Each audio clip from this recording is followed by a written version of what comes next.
ఇప్పుడు కేవలం 7999K up to 10 kgs వరకు బరువు తగ్గి అధిక బరువు నుంచి వచ్చే ప్రధాన సమస్యలను దూరం చేసుకోండి. ప్రభాస్ బర్త్డే ఫ్యాన్స్ ని డిసప్పాయింట్ చేసిందా? చాలా కాలంగా ఊరిస్తున్న సినిమాల నుంచి ఏదేదో అప్డేట్స్ వస్తాయనుకుంటే జోష్ ఇవ్వలేకపోయారా? ప్రభాస్ బర్త్డే నాడు ట్రీట్ అదిరిపోతుందనుకుంటే అప్డేట్స్ కిక్ ఎక్కించలేకపోయాయా? Watch the story. ప్రభాస్ నటిస్తున్న రాజాసాబ్ హను రాఘవపుడి సినిమా నుంచి గ్లిమ్స్ వీడియో వస్తుందని ఎక్స్పెక్ట్ చేశారు. తీరా చూస్తే ముందు నుంచి అందరూ ఊహించినట్టే ఫౌజీ అన్న టైటిల్ పెట్టడంతో ఇందులో సర్ప్రైజ్ ఏమీ లేదు. ఫేస్ ను సగమే చూపించిన ఫస్ట్ లుక్ ఆకట్టుకోలేకపోయింది. జనవరి 9న రిలీజ్ అవుతున్న రాజాసాబ్ నుంచి స్టిల్ మాత్రమే వచ్చింది.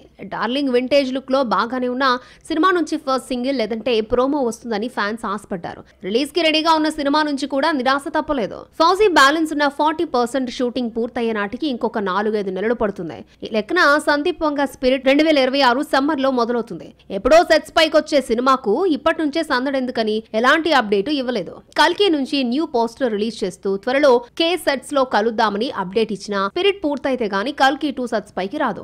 సలార్ 2 కూడా ఉందని అర్థం వచ్చేలా మేకర్స్ ప్రభాస్ కు బర్త్డే విషెస్ తెలియజేశారు. అయితే ప్రశాంత్ ఎన్టీఆర్ తో తీస్తున్న సినిమా పూర్తి కావడానికి ఇంకొక ఏడాది పడుతుంది. అప్పటి వరకు దర్శకుడు సలార్ 2 గురించి ఆలోచించలేడు.